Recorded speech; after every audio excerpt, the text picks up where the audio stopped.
اعوذ باللہ من الشیطان الرجیم بسم اللہ الرحمن الرحیم الحمد للہ رب العالمین والصلاة والسلام علی اشرف الانبیاء والمرسلین حبیب الہ العالمین سیدنا و مولانا ابی القاسم محمد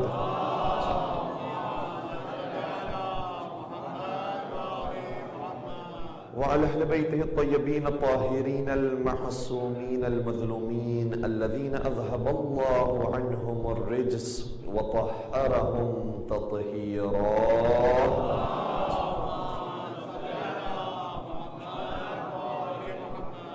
ولعنة الله على أعدائهم أجمعين. أما بعد فقد قال الله تبارك وتعالى في محكم كتابه المجيد وفرقانه الحميد بسم الله الرحمن الرحيم مرج البحرين يلتقيان بينهما برزخ لا يبغيان فبأي آلاء ربكما تكذبان يخرج منهما اللؤلؤ والمرجان فبأي آلاء ربكما تكذبان. درود پڑھ دیجئے گا محمد وآلہ.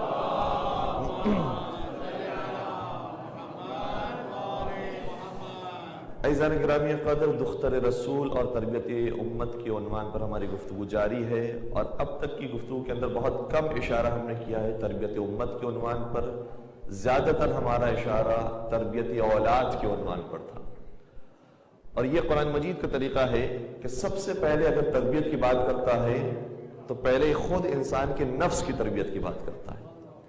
سورہ صف کی آیت ارشاد ہوتا ہے کہ یا ایھا الذین آمنوا لما تقولون ما لا تفعلون کبر مقتا عند اللہ ان تقولوا ما لا تفعلون. کہتا ہے کہ اے صاحبان ایمان، تم وہ بات کیوں کہتے ہو، دوسروں کو تبلیغ کیوں کرتے ہو، تربیت دوسروں کی کرنے کی فکر کیوں کرتے ہو، جبکہ جو تم بات کہہ رہے ہو اس پر خود عمل نہیں کرتے. تو ہم اگر قرآن مجید کی تلاوت کرتے ہیں اور قرآن مجید میں لعنت کا ذکر آیا ہے، اور لعنت کا ذکر بہت سارے مقامات پر آیا ہے، 43 ٹائمز لعنہ کا لفظ آیا ہے قرآن کریم میں. تو اگر یہ نعوذ باللہ کوئی ناشائستہ لفظ ہوتا، کوئی برا لفظ ہوتا، تو پروردگار کبھی بھی اس لفظ کو استعمال نہیں کرتا. اس کا مطلب یہ ہوا کہ یہ لعنت خود ایک پیغام ہے، لیکن لعنت کا مفہوم اتنا وسیع ہے اور اتنا خوبصورت مفہوم ہے کہ یہ ضروری بھی ہے. آیت اللہ بہجہ سے سوال کیا گیا کہ یہ بتائیے کہ لعنت کا ثواب زیادہ ہے یا صلوات کا ثواب زیادہ ہے؟ تو انہوں نے بڑا خوبصورت جواب دیا، اور یہی اہم ترین بات ہے. کہا کہ لعنت کا مطلب ہے، اور لعنت کا کام یہ ہے صفائی کرنا، گندگیوں کو دور کرنا، پلیدگیوں کو دور کرنا، نجاستوں کو ہٹانا. یہ ہے کام لعنت کا کہ پہلے صفائی کی جائے. تو جب بھی کوئی عزا خانہ ہو، کوئی امام بارگاہ ہو، انسان کا گھر ہو، کوئی دکان ہو، تو پہلے وہاں صفائی کی جاتی ہے، پہلے گندگیوں کو صاف کیا جاتا ہے. کہا اس لیے صفائی مقدم ہے، پہلے صفائی کی جاتی ہے. اور صلوات کا مطلب ہے سجانا، سنوارنا. جب ایک مرتبہ صفائی ہو جائے گی، صاف ستھرا ہو جائے گا، اس کے بعد اسے مزید ڈیکوریٹ کیا جائے گا اور سجایا جائے گا. تو کہا کہ اس عنوان پر پہلے لعنت کا مرحلہ ہے تاکہ انسان صاف ہو جائے، پاک ہو جائے ان گندگیوں سے، اس کے بعد صلوات کا مرحلہ ہے. کتنے خوبصورت منطقی طریقے سے بات واضح کی.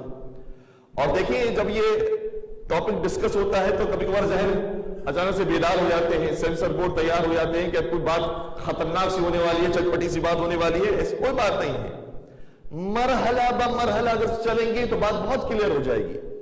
دیکھیں کیا ہے یہ چیز. قرآن مجید نے ارشاد فرمایا اور جامع ارشاد فرمایا کہ ان اللہ لا يحب الفساد. ہے یہ آیت کہ پروردگار فساد کو پسند نہیں کرتا. تو سب سے پہلے جو لعنت کا آغاز ہوتا ہے وہ کس سے ہوتا ہے؟ جو خود برائی ہے اور فساد ہے اس سے آغاز ہوتا ہے. فساد کرنے والے کون ہیں، اس کا مرحلہ بات کا ہے. پہلے خود برائی کو تو سمجھے کہ برائی ہے کیا. لعنت اللہ علی الکاذبین، جھوٹ برائی ہے، پہلے جھوٹ کو سمجھے. لعنت اللہ علی الظالمین، ظلم برائی ہے، پہلے ظلم کو سمجھے. لعنت اللہ علی الکافرین، کفر برائی ہے، کفر کو سمجھے. تو پہلے جو برائیاں ہیں اس کو انسان پہلے سمجھ جائے. ان برائیوں کے اوپر لعنت ہے، ان سے بیزاری ہے، ان سے دوری ہے، پروردگار انہیں پسند نہیں کرتا. ہو گیا یہ پہلا مرحلہ. جب پہلا مرحلہ حل ہو جائے کہ برائی سے ہماری نفرت ہو، دوسرا مرحلہ پھر وہ بھی قرآن کریم میں ذکر ہوا ہے. قرآن نے صرف یہ نہیں کہا کہ ان اللہ لا يحب الفساد، توجہ رکھیے گا، بلکہ یہ بھی فرمایا ان اللہ لا يحب المفسدین. پروردگار فساد کو بھی ناپسند کرتا ہے اور جو فساد برپا کرنے والے لوگ ہیں انہیں بھی ناپسند کرتا ہے. تو مرحلہ بر مرحلہ، پہلے برائی سے نفرت، پھر اگر کوئی اس برائی کو مسلسل انجام دینے والا ہو اور اس پر اکڑ جانے والا ہو، اڑ جانے والا ہو، کوئی ریگریٹ نہ ہو اور کہے کہ نہیں یہی کام ٹھیک ہے، یہی ہونا چاہیے، تو اگر کوئی انسان اکڑ جائے، اس کے اوپر اس ظلم پر قائم ہو جائے، تو پھر وہ شخص ظالم کہلائے گا. اور جب تک وہ ظالم ہے اس پر لعنت. یہ دوسرا مرحلہ. دیکھیں ہمارے یہاں یا پھر بہت زیادہ انسان تنگ نظری کا شکار ہو جاتا ہے یا بہت زیادہ وسعت نظری کا شکار ہو جاتا ہے. تنگ نظری کیا ہے؟ کبھی کبھار ہم محدود کر دیتے ہیں لعنت کے لفظ کو کچھ ناموں کے ساتھ. یہ تنگ نظری ہے کہ ہم اس لعنت کے مفہوم کو کچھ شخصیات اور کچھ افراد کے ساتھ مخصوص کر رہے ہیں. نہیں، پروردگار نے قانون کلی دیا ہے، الا لعنت اللہ علی الظالمین. جتنے بھی ظالمین ہیں اولین سے لے کر آخر تک سب پر اللہ کی لعنت ہے. لعنت اللہ علی الکافرین، سارے کافروں پر اللہ کی لعنت ہے. لعنت اللہ علی الکاذبین، سارے جھوٹوں پر اللہ کی لعنت ہے. تو ہم کیوں محدود کریں لعنت کو مخصوص افراد کے ساتھ؟ یہ وسیع مفہوم انسان کے ذہن میں ہونا چاہیے. لیکن ایک وسیع مفہوم رکھنے والے افراد کبھی کبھار اس طرف سے بھی افراد کو شکار ہو جاتے ہیں کہ اس کا مطلب یہ ہوا کہ ہمیں افراد کی پرواہ نہیں کرنی چاہیے، ہمیں صرف برائی کو دیکھنا چاہیے. فرد کو چھوڑ دیجیے، یہ بھی نہیں کہا کہ فرد کو چھوڑ دیجیے، کیونکہ جو برائی ہوگی، توجہ رکھیے گا، جو برائی ہوگی وہ بغیر فرد کے ہو ہی نہیں سکتی. کوئی فرد ہوگا تو جو برائی کو انجام دینے والا ہوگا، کوئی فرد ہوگا جو اچھائی کو انجام دینے والا ہوگا. اس لیے جو اچھائی کو انجام دینے والے افراد ہیں ان پر سلام بھی ہے، جو برائی کو انجام دینے والے افراد ہیں ان پر لعنت بھی. یہ سٹیپ بائی سٹیپ اگر انسان کے لیے کلیئر ہو جائے بات تو بہت ساری چیزیں آسان ہو جائیں گی. تو سب سے پہلی چیز یہ کہ خود برائی سے نفرت ہو، پھر اگر کوئی اس برائی کو مسلسل انجام دینے والا ہو، اس میں مبتلا ہو جانے والا ہو اور اسی کو اپنے لیے شیوا بنا لینے والا ہو، اس پر فخر کرنے والا ہو، تو پھر اس پر بھی لعنت.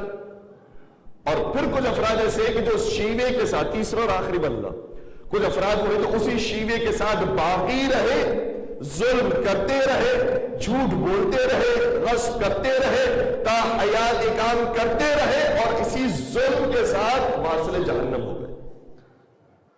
تو پھر اب پتا چل گیا کہ ان کی شخصیت یہی ظالم کی شخصیت. تو پھر وہ نام خود بخود انسان کو معلوم ہو جائیں گے کون کون ہے جو ظلم کرنے والے ہیں.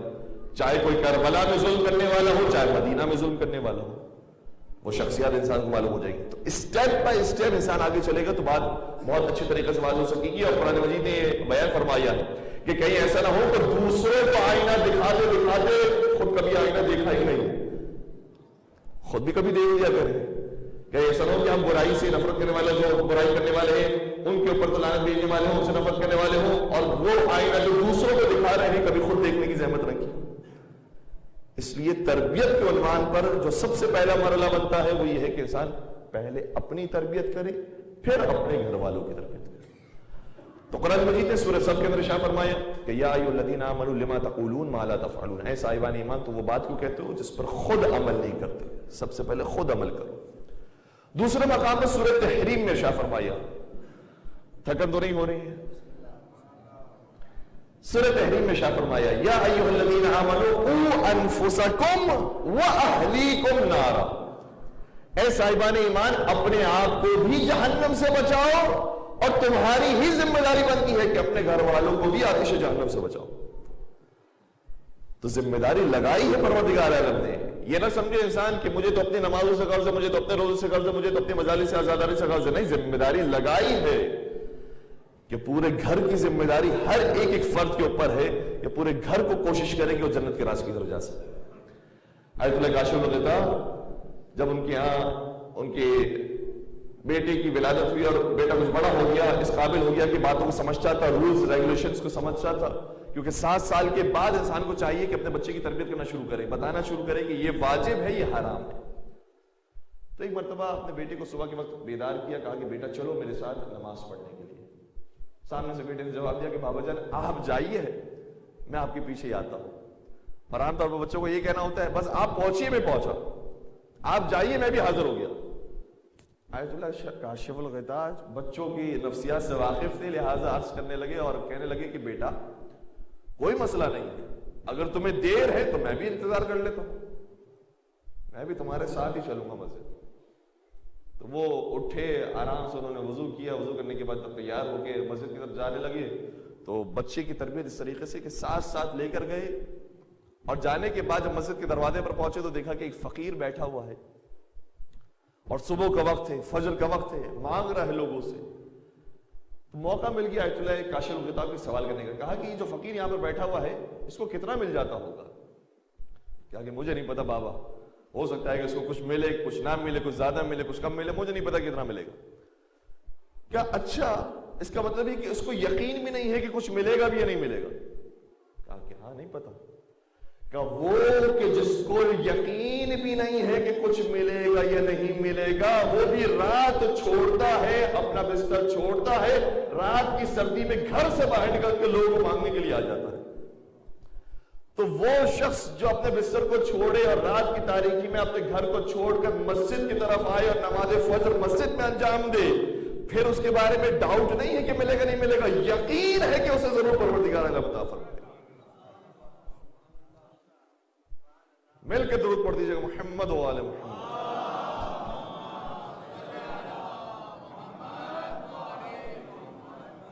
تو بچوں کی تربیت، گھر والوں کی تربیت یہ انسان کا فریضہ ہے. ہم یہ سمجھتے ہیں کہ سارا کام مولوی کو کرنا ہے، یا اس طرف کی نظر ہے سارا کام مولوی، سارا کام خطیب، سارا کام عالم آ کر ہمارا انجام دیں گے، امام جماعت کریں گے کام، یا اس طرف کی سوچ ہے یا اس طرف کی سوچ ہے کہ مجھے کیا لینا دینا. نہیں، کچھ کام ہمیں کرنے ہیں، کچھ انشاءاللہ علماء آ کر کریں گے، اور کچھ کام ایسے ہے کہ جو خود وہ بچہ کرے گا، وہ خود گھر والے کریں گے. تو اپنے طور پر ہمیں ذمہ داری کرنی ہے کہ زمینہ فراہم کرنا ہے، وہ ماحول فراہم کرنا ہے کہ بہتر سے بہتر گھر والوں کی تربیت ہو سکے. حضرت فاطمہ زہرا سلام اللہ علیہا کے القابات میں سے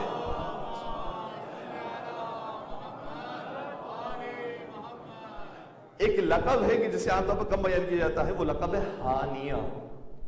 ہانیہ، ہانیہ کا مطلب ہے، اسی لفظ سے نکلا ہنی ان لکا، لکل جنہ، مبارکباد، یعنی خوشیاں فراہم کرنے والی خاتون، خوشیاں مسرت فراہم کرنے والی خاتون. بی بی کے بارے میں ایک عجیب واقعہ ہے، وہی میں آپ کی خدمت بیان کر رہا ہوں کہ ان کی پریکٹیکل لائف بھی ہے جسے کم بیان کیا جاتا ہے.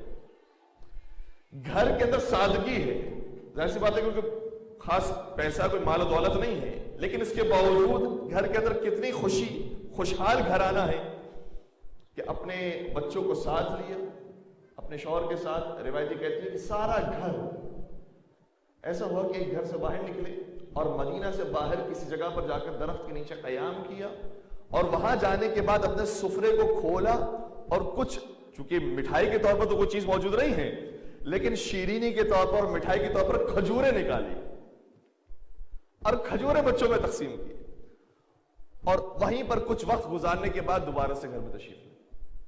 اس کا کیا مطلب ہے؟ اس کا مطلب یہ ہے کہ بچوں کو خوشی چاہیے، ایک ماحول چاہیے، ریفریشمنٹ چاہیے، اور بچوں کو یہ بھی سکھانا پڑتا ہے، اور ہمارے کردار ہی سے پتہ چلے گا کہ خوشی کے لیے پیسہ ضروری نہیں ہے. ہم سمجھ ہوتے ہیں کہ پیسہ آ جائے گا تو پھر بچہ خوش ہو جائے گا، نیا ٹوائے آ جائے گا تو بچہ خوش ہو جائے گا. اس کے لیے ضروری نہیں ہے کہ کوئی نیا کھلونا پیش کیا جائے. اگر ہمارا مزاج اچھا ہے، ہمارا موڈ اچھا ہے، تو خود بخود بچوں کا موڈ بھی بہت اچھا رہتا ہے. خوشی کے لیے کوئی خاص پیسوں کی ضرورت نہیں ہوتی ہے. میں کچھ دن پہلے دیکھ رہا تھا کتنے دنیا کے بلینرز تھے جن کا پچھلے سال انتقال ہو گیا اور ان کی دولت یہیں پہ رہ گئی. کتنے بلینرز تھے؟ فوربس کی رپورٹ کے مطابق 17 بلینر تھے کہ جن کا 2020 میں انتقال ہو گیا. بلین ڈالر ان کے یہیں پہ پڑے رہ گئے. بلین ڈالر کوئی معمولی رقم نہیں ہے. بلین ڈالر کے صرف زیرو گننے کے اندر وقت لگتا ہے، 9 زیرو لگتے ہیں تو 1 بلین ڈالر بنتا ہے. Billion dollar, 1 billion dollar. اور یہ بلینرز تھے جن کے پاس کئی بلینز ڈالر موجود تھے. کیا ہوا؟ انہوں نے پیسے کیوں رکھے تھے؟ تاکہ دنیا اچھی گزرے. یہ مر گئے چلے گئے، ڈالر یہیں پر رہ گئے، یہ بلینس یہیں پر رہ گئے، اور انہوں نے رکھے تھے تو کیوں رکھے تھے؟ کہ بہت اچھا کھا لیں گے، کوئی لذیذ غذائیں کھا لیں گے، اچھا وقت گزار لیں گے، اچھا ڈریس پہن لیں گے، اچھا لباس پہن لیں گے، ٹریولنگ پر چلے جائیں گے، اچھا مکان لے لیں گے، اچھی گاڑی لے لیں گے، انہی مقاصد کے لیے تو لیے ہوں گے۔ لیکن یہی جو بلینرز سے اپنی زندگی کو اچھا کرنا چاہتے تھے، زندگی ختم ہو گئی، چلے گئے۔ کاش یہ خود بھی خوش رہتے اور یہ شاید کچھ پیسے دوسروں کے اندر تقسیم کرتے تو وہ بھی خوش ہو جاتے اور ان کی خوشی سے اور بھی خود کو خوشی ملتی، لیکن یہ کام نہیں ہوا۔ اور اگر ان کے بلین ڈالرز کو شاید ایک رقم دی جائے کہ کتنے بلین ڈالرز بنیں گے، تو پوری دنیا کی جو آبادی ہے 7 بلین کی، اگر ہم فرض کرتے ہیں کہ 7 بلین کی جو آبادی ہے، تو کم از کم ان کے پاس جو بلین ڈالر تھے اور وہ چھوڑ کر چلے گئے وہ 70 بلین تو ہوں گے۔ یعنی اتنے بلین وہ چھوڑ کے چلے گئے کہ پوری دنیا کو بھی اگر تقسیم کرتے تو ہر ایک کے حصے میں 10-10 ڈالر آ جاتے۔ کتنے لوگ اس سے خوش ہو سکتے؟ اور یہ تو ان کی بات ہے کہ پوری دنیا کی ہم بات کریں، ورنہ پوری دنیا میں تو بہت سارے لوگوں کو ضرورت نہیں ہے کسی کے پیسوں کی، کچھ غریب ہے، کچھ محتاج ہے، کچھ کا لائف سٹینڈرڈ تھوڑا سا مشکل ہے، اگر ان کی مدد ہو جاتی تو کتنی خوشیاں وہ بانٹ کر جانے والے ہوتے۔ خوشیاں ہمیشہ انسان اپنے پیسے رکھ کر نہیں حاصل کرتا ہے، بلکہ پیسوں کو بانٹ کر بھی حاصل کرتا ہے۔ حضرت زہرا کی سادہ سا زندگی تھی، لیکن اس کے باوجود اس سادہ سی زندگی کے اندر بھی خوشیاں بانٹنے کی کوشش کی۔ وہ سادہ سی زندگی، سادہ سی ازدواج، لیکن اس ازدواج کے اندر بھی جو قیمتی لباس ملا تھا، جو پیغمبر کی طرف سے ملا تھا، وہ بھی سائل آیا تو اس سائل کو وہ لباس بھی عطا فرمایا۔ یہ بلین ڈالر ختم ہو گئے، سب غائب ہو گئے، چلے گئے وہ افراد۔ اور ان افراد میں سے جو یہ سمجھ رہے تھے کہ ہماری لائف بہت اچھی گزرے گی، اچھا یہ کتنے سال میں مرے؟ کیا انہوں نے 90 سال کی زندگی گزاری، 100 سال کی زندگی گزاری اور پھر مرے؟ نہیں، ان کی لائف ہسٹری دیکھیں تو پتہ چلتا ہے کچھ ایسے تھے جو ان کا پچھلے سال انتقال ہوا، ان کی عمر 50 برس کی تھی، 52 برس کی تھی، سمجھ رہے تھے کہ ابھی ہمیں بہت کمانا ہے، بہت آگے جانا ہے، ختم، چیپٹر کلوز۔ اور کچھ ایسے تھے جو 100 سال سے بھی کما رہے تھے، لیکن کیا ہوا؟ کوئی فرق نہیں پڑا، پیسے ان کا یہیں پہ رہ گیا، وہ پیسہ یا تو ان کے گھر والوں کے درمیان تقسیم ہو گیا، یا انہوں نے وصیت کر دی کہ میرے کسی جانور کو دے دینا۔ یہ زیادہ سے زیادہ انہوں نے کام کیا۔ تو ضروری نہیں ہے کہ پیسوں سے انسان خوشی حاصل کرے، اور یہ میں واقعی یہ بات درد دل کے ساتھ بیان کرنے کی کوشش کر رہا ہوں کہ ہم میں سے بہت سارے افراد یہ زبان سے تو شاید کہہ دیں کہ نہیں مولانا ہم بھی پیسوں کے محتاج نہیں، ہمیں پیسوں کی ضرورت نہیں ہے، لیکن ہمارا لائف سٹائل بتاتا ہے کہ ہم پیسے کے پیچھے جا رہے ہیں نہیں جا رہے۔ ایک مولانا ہے، بہت ہمارے عزیز، بہت نیک، بہت شریف ہے، اور میں نہ ان کا نام لے سکتا ہوں، نام بیان یہاں پر کیا ہی نہیں جا سکتا، ساتھ ساتھ یہ بھی کہ واقعی وہ بہت اچھے نیک کردار، لیکن ان کی ہمیشہ شکایت ہوتی ہے، کہتے ہیں کہ مولانا مجھے نہیں معلوم، میں نے تو اتنا تقوی پرہیزگاری کے ساتھ زندگی گزاری ہے، میں نے تو اتنی مجالس پڑھی ہے، اتنے دروس دیے ہیں، کبھی میں نے کوئی ڈیمانڈ نہیں کی ہے، لیکن نہیں پتا کہ یہ جو میری اولاد ہے، یہ جو میرا بیٹا ہے، یہ جہاں جاتا بس پیسوں کی بات کرتا ہے۔ میں اس مولانا کے حوالے سے کوئی بات بیان نہیں کر رہا، لیکن میں ایسے ہی آپ کی خدمت بات بیان کر رہا ہوں۔ کبھی کبھار انسان کچھ کہتا نہیں ہے، ڈیمانڈ نہیں کر رہا ہوتا ہے، زبان سے کچھ ادا نہیں کر رہا ہوتا ہے، لیکن لائف اسٹائل انسان کا بتا رہا ہوتا ہے کہ جاتا وہ بھی پیسوں کے پیچھے۔ جب وہ خود جانے والا ہوتا ہے، چاہے وہ زبان سے کچھ نہ کہے، اولاد خود بخود یہی سمجھ رہی ہوتی ہے، اولاد ان کے لائف اسٹائل سے یہی پک کر رہی ہوتی ہے کہ نہیں باپ بھی گیا ہے اسی کے پیچھے اور ہم بھی اسی کے پیچھے ہی جا رہے ہیں۔ تو بعض دفعہ انسان تربیت کرنے کی کوشش کرتا ہے کہ یہ دنیا داری سے ان کا رجحان دور ہو جائے، لیکن رجحان دنیا داری سے اس طرح سے دور نہیں ہوتا۔ واقعی ہمیں اگر خوشی ہوگی اس وقت کہ جب ہم کسی کو خوش دیکھیں، کسی کو عطا کریں، اس وقت ہمیں خوشی ہوگی، تو یقیناً اولاد بھی ایسے بنے گی جو دینے والی ہوگی، پھر وہ بھی بانٹنے والی بنے گی۔ تو دوسرا مرحلہ ہے گھر والوں کو کی تربیت کرنا اور گھر والوں کو کی اصلاح کرنا۔ تیسرا مرحلہ جو ہمارا اصل موضوع ہے، تربیت امت۔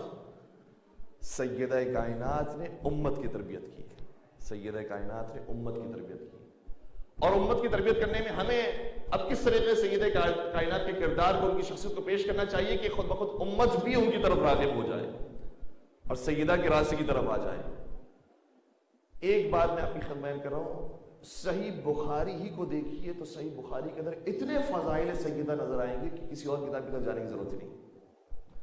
صحیح بخاری، کسی اور کتاب کی بات نہیں کر رہا، جی صحیح بخاری کی، جو بھائیوں کے نزدیک معتبر ترین کتاب،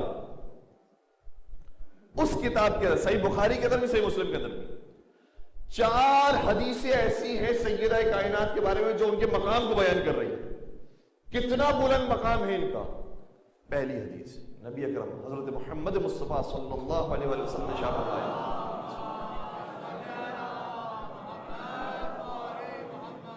فرمایا فاطمہ سیدۃ نساء اہل الجنہ، اے فاطمہ جنت کی جتنی خواتین ہیں آپ سب کی سردار۔ چھوٹا درجہ نہیں ہے، بہت ہی عظیم درجہ۔ کسی کو جنت کی سند مل جائے بہت بڑی بات ہے۔ جنت کی تمام عورتوں کی سردار آپ ہیں، اولین سے لے کر آخرین تک۔ یہ صحیح بخاری کے اندر روایت موجود ہے، کسی اور کتاب میں نہیں، کسی اور کتاب کی طرف جانے کی ضرورت نہیں، صحیح بخاری کے اندر روایت موجود ہے۔ بات ہی ختم ہو گئی۔ اس کا مطلب یہ ہو کہ جو بھی خاتون ہیں سب قابل احترام ہوں گی، لیکن سب اگر قابل احترام ہیں اور وہ جنت کی مستحق بنی بھی تو وہ دیکھیں گی اوپر کی جانب تو سیدہ دکھائی دیں گی، اور سیدہ دیکھیں گی نیچے کی جانب تو یہ دکھائی دیں گی۔ انہیں اوپر دیکھنا ہوگا سیدہ سے ملاقات کرنے کے لیے، سیدہ انہیں نیچے نظر نہیں آئیں گی، سیدہ انہیں اپنے ہم پلہ نظر نہیں آئیں گی۔ یہ سیدہ کائنات جنت کی تمام خواتین کی سردار۔ یہ پہلی روایت۔ دوسری روایت، سیدۃ نساء العالمین، عالمین کی عورتوں کی سردار سیدہ۔ تیسری روایت، مجھے نہیں معلوم بیدار ہے یا نہیں ہے، ایام فاطمیہ ہیں اور کل آخری مجلس ہے۔ تیسری روایت صحیح بخاری سے مسلم کی، سیدۃ نساء المؤمنین، جتنی بھی مومنہ عورتیں ہیں سب کی سردار فاطمہ زہرا۔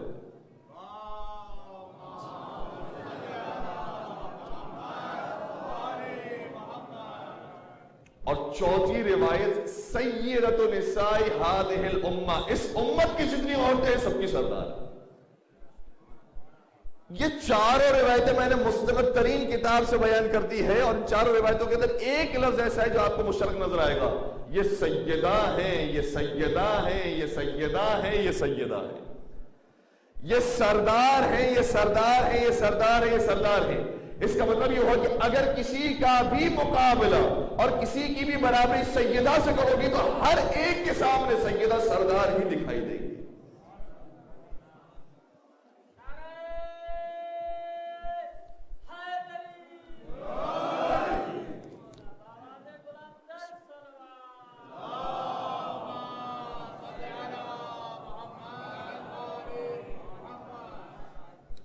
سیدہ کائنات کے صرف اس مقام کو ہم نے بتا دیا تو بہت کافی ہے ہمارے بھائیوں کے لیے کہ وہ صحیح راستے کی طرف آئیں اور سیدہ کائنات کے مقام کو مزید سمجھنے کی کوشش کریں۔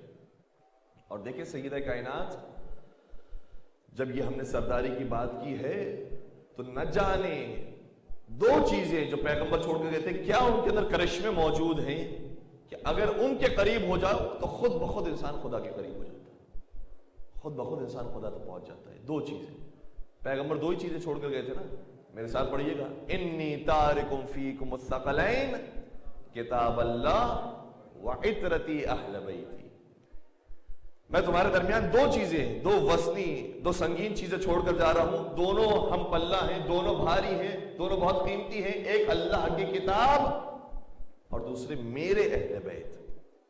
2 چیزیں، دونوں میں سے واقعی انسان حقیقی معنوں میں کسی سے بھی متصل ہو جائے فوراً سے خدا تک پہنچے گا۔ مدینہ کے اندر ایک شخص آیا اور ابتدائی دور تھا، گاؤں کا رہنے والا تھا، آیا نبی اکرم کی خدمت میں، کہا کہ یا رسول اللہ میں اسلام سمجھنا چاہتا ہوں، میں دین سمجھنا چاہتا ہوں، آپ کا پیغام کیا ہے، آپ کیا سمجھانے کے لیے آئے ہیں، کیا دینے کے لیے آئے ہیں؟ آپ جو قرآن کی بات کرتے ہیں قرآن کی سوروں میں سے کوئی ایک سورہ مجھے تعلیم فرما دیجیے۔ اچھا، پیغمبر ہر ایک کو باقاعدہ ٹریٹ نہیں کیا کرتے تھے، چونکہ پیغمبر کی مصروفیات اپنی ہیں، چھٹے سرکار کے بارے میں ملتا ہے کہ جب وہ مدرسہ چلایا کرتے تھے ہر ایک کو جوابات نہیں دیا کرتے تھے، ان کے شاگرد ہوتے تھے وہ جوابات دیا کرتے تھے، تو ایک خصوصی ملاقات ہر ایک کی نہیں ہوتی تھی۔ پیغمبر سے کہا کہ آپ بتا دیجئے کہ میں کس کے پاس جاؤں اور دین کی تعلیم حاصل کروں۔ پیغمبر نے شخص کو معین کیا، کہا کہ اسے قرآن کے سوروں میں سے ایک سورہ پڑھاؤ۔ وہ شخص لے کر گیا اور ایک گوشے میں بیٹھا ہوا تھا، ابھی ایک سورے کی تعلیم دی تھی، وہ کہتا بس ٹھیک ہے میں سمجھ گیا کہ اسلام کیا ہے، مجھے اجازت دو میں جا رہا ہوں۔ یہ آئے پیغمبر کے پاس اور کہا کہ یا رسول اللہ، یہ وہ تو عجیب آدمی تھا، ابھی ایک سورہ سیکھا، ایک سورہ کو پڑھایا ہے، وہ کہتا ہے کہ میں سمجھ گیا بس میں جا رہا ہوں۔ کہا کہ کون سا سورہ تم نے پڑھایا تھا؟ کہ میں نے سورہ زلزال اس کے سامنے پڑھا تھا، اور سورہ زلزال جب میں پڑھنا شروع ہوا، اذا زلزلت الارض زلزالہا پڑھنا شروع ہوا، تو جب میں نے ختم کیا کہتا بس میں سمجھ گیا۔ عربی سمجھنے والا تو کم از کم شخص تھا، یہاں تک کہ سورہ زلزال پہنچا فَمَن يَعْمَلْ مِثْقَالَ ذَرَّةٍ خَيْرًا يَرَهُ وَمَن يَعْمَلْ مِثْقَالَ ذَرَّةٍ شَرًّا يَرَهُ۔ اگر کوئی ذرہ برابر بھی نیکی کرے گا تو غائب نہیں ہو جائے گی دنیا سے، وہ پروردگار دکھائے گا۔ اگر ذرہ برابر بھی برائی ہو جائے گی، کہیں کوتاہی ہو گئی، آنکھوں سے کوتاہی ہو گئی، کانوں سے کوتاہی ہو گئی، زبان سے کوتاہی ہو گئی، تو وہ ختم نہیں ہوگی، پروردگار اس کے بھی آثار دکھائے گا۔ کہ یہ پیغام جیسے ہی میں نے سورہ زلزال کا اسے پہنچایا، کہتا ہے کہ بس میں سمجھ گیا، مجھے جانے دو۔ پیغمبر ارشاد فرماتے ہیں کہ جاء اعرابیا، جب وہ آیا تھا تو نادان تھا، اعرابی تھا، بدونشین تھا، ورجع فقیہا، لیکن جب سمجھ کر پلٹا ہے تو فقیہ بن کر پلٹا ہے۔ سمجھ گیا کہ دین کیا ہے، اتنا جلدی وہ دین کو سمجھا ہے۔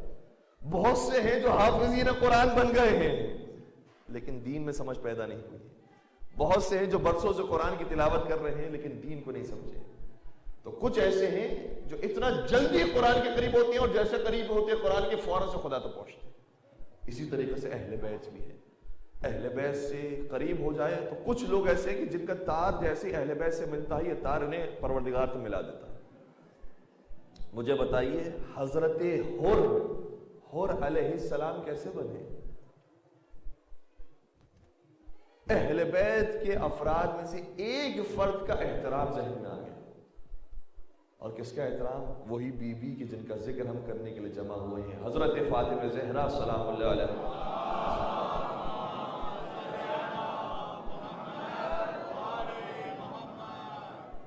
اے مولا، آپ نے تو میری ماں کا نام لے لیا لیکن میں تو آپ کی ماں فاطمہ زہرا کا نام ایسی بے ادبی کے ساتھ نہیں لے سکتا، میں پورے احترام کے ساتھ، پورے ادب کے ساتھ آپ کی مادر گرامی کا نام لوں گا۔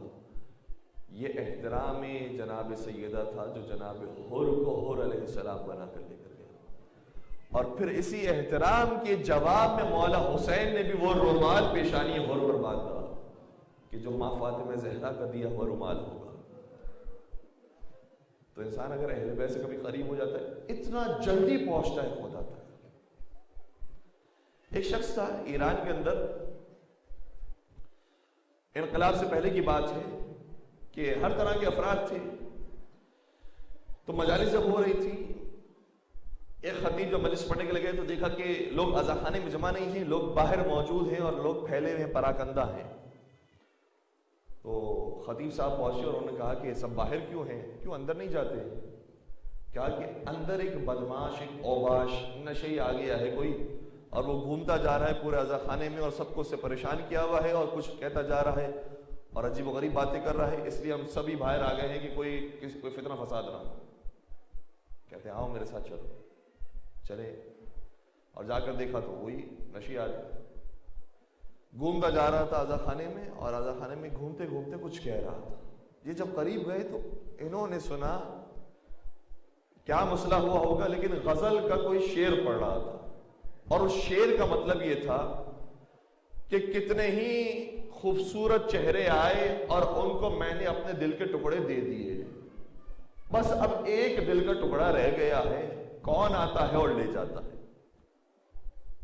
یہ خطیب فوراً سے آگے بڑھے، کہا یہ دل کا ٹکڑا حسین کے لیے بچا کے رکھو۔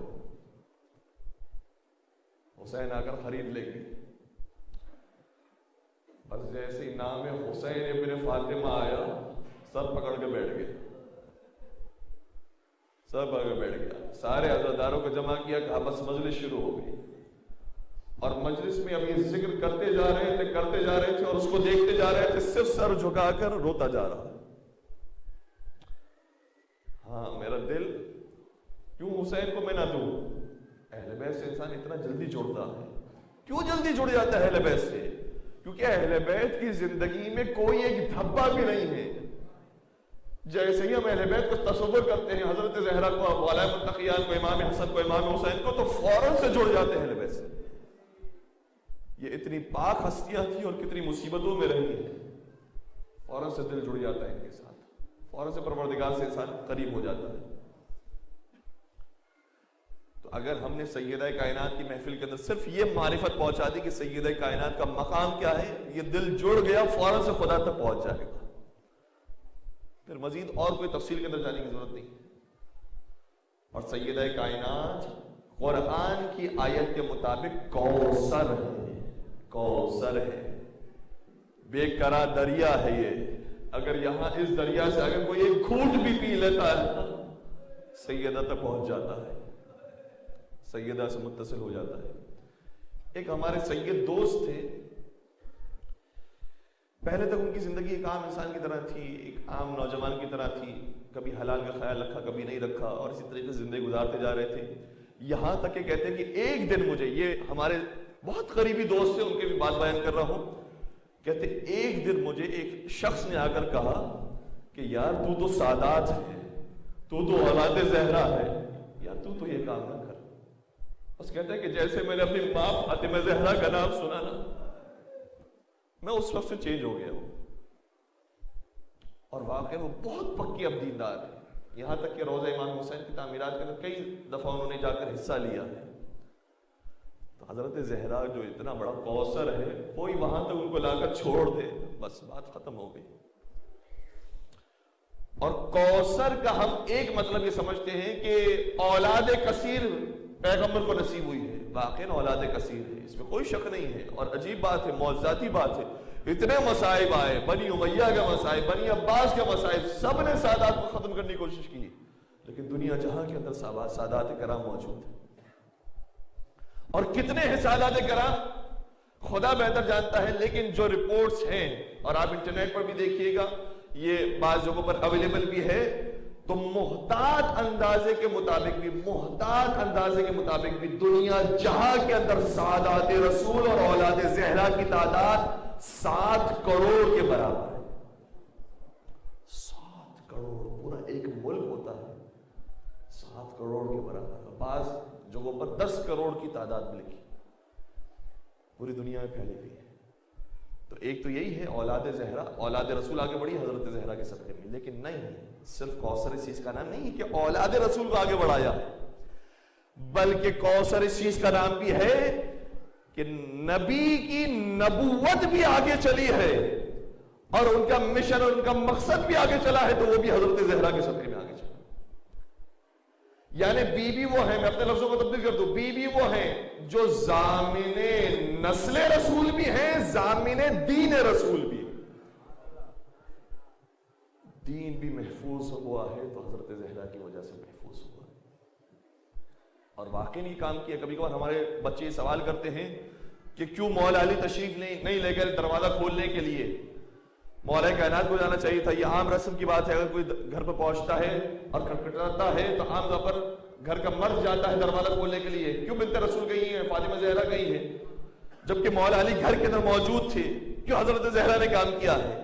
یہی تو بتانا ہے کہ انسان اپنی عقل اور منطق استعمال کرنے پر مجبور ہو جائے کہ دیکھو سیدہ کائنات جو سب سے زیادہ باحجاب ہے، جہاں سے حجاب چلا ہے، جو دنیا کو حجاب سکھانے والی ہے، اور ہر مقام پر کوئی بھی روایت ہو دیکھ لیجئے کہ ان کا حجاب کیسا ہے، یہاں تک کہ آیہ مباہلہ کے اندر بھی نساءنا کے لفظ کو درمیان میں رکھا ہے 2 مردوں کے،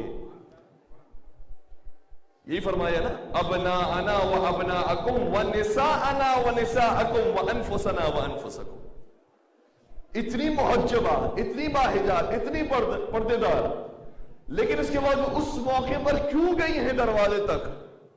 یہ ایک اہم مقصد ہے، اور یہ ایک اہم سوال ہے کہ جس کو سیدہ کائنات نے واضح فرمائی ہے. جو سامنے سے آئے تھے ان کی تیاری یہ تھی کہ اب ہم نے تو فیصلہ کر لیا ہے، ایک علی رہ گئے، علی کو بیعت کے لیے بلائیں گے، اور علی کو جب ہم بیعت کے لیے بلائیں گے تو یا وہ بیعت کریں گے یا نہیں کریں گے. یہی دو صورتیں ہو سکتی ہیں. عقلی کہتے ہیں یا وہ بیعت کر لیں گے یا نہیں کریں گے. اگر بیعت کر لی تو بات ختم ہو گئی، یہ تو ہمارے پاس فائدے کی بات ہو گئی. اگر بیعت نہیں کی تو پھر دو صورتیں، توجہ رکھیے گا، کلیئر کرنا چاہ رہا ہوں اس بات کو. اگر بیعت نہیں کی تو پھر دو ہی صورتیں ہیں، یا وہ تلوار نکالیں گے یا وہ تلوار نہیں نکالیں گے. اگر انہوں نے تلوار نکالی تو فتنہ فساد ہوگا، ایک جنگ کا ماحول ہوگا، اور جنگ کا ماحول ہوگا تو ہم تو اپنی جان بچا کر چلے جائیں گے جس طریقے سے سابقہ رہا تھا. لیکن فتنہ فساد باقی رہ جائے گا کہ یہ ہے اسلام. اور یا یہ ہوگا کہ اسی فتنے فساد کے اندر ہو سکتا ہے کہ علی مرزا پر کوئی وار کر دے اور وہ قتل کر دیے جائے.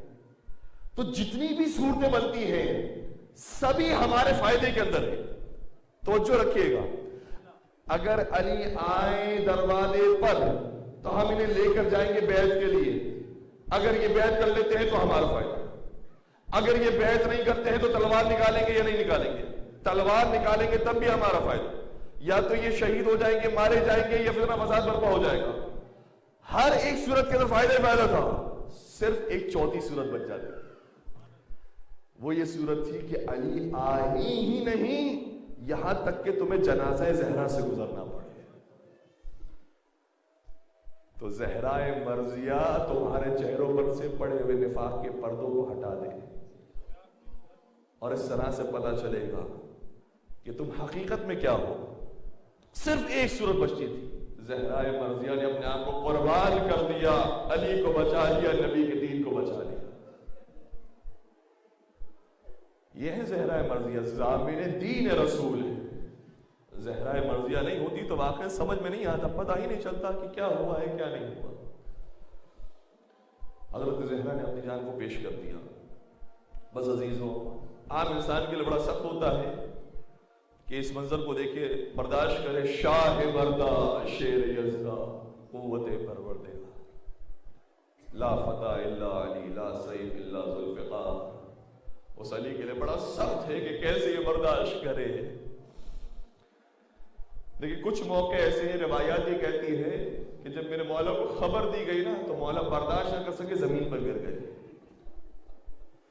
وہ علی جو مرحب و اندر کو زمین پر پچھاڑ دیا کرتے تھے، اور وہ علی جو عمر بن عبدالود کے سر کو تن سے جدا کر دیا کرتے تھے، اور وہ علی کے بڑے بڑے پہلوان جنگ کے اندر ان کے آنے سے کانپا کرتے تھے. لیکن اس علی کے سامنے جب نبی نے یہ فرمایا، اے علی میرے جانے کے بعد مجھے یہ خبر دی گئی ہے کہ تیرے حق کو بھی چھینا جائے گا اور تیرے سامنے میری بیٹی کو مارا جائے گا. اجرکم علی اللہ. دیکھیں اب کل کی آخری تاریخ بچ گئی ہے اور مصائب کو ہم نے اب تو شروع کیا ہے. کون کون سے مصائب ہے کہ جس کو بیان کیا، کون کون سے کو نہیں کر سکے، اور خدا جانے کتنے یہ مراحل رہیں گے کہ کتنی چیزوں کی ہمیں پردہ پوشی کرنا پڑے گی. لیکن یہ مصائب کتابوں کے اندر محفوظ ہیں. جو دل رکھنے والے ہیں، زہرا مرضیہ سے محبت رکھنے والے ہیں، وہ ضرور کتابوں کا مطالعہ کریں گے کہ بی بی کے اوپر کیا گزری ہے.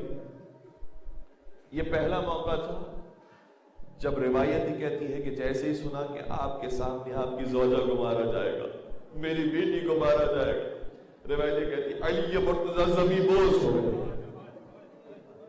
جیسے علی کی جان نکل گئی ہو. حضرت علی کون ہے؟ ان کی طاقت، ان کی توانائی کیا ہے؟ زیارت کے ایک جملے سے میں آپ کی خدمت پیش کروں. جب ہم جاتے ہیں نا مولا علی کے حرم میں اور زری کے پاس پہنچے تو زیارت نامی ہو، اس میں سے ایک زیارت کا جملہ یہ ہے، السلام علیک یا رکن الاولیاء.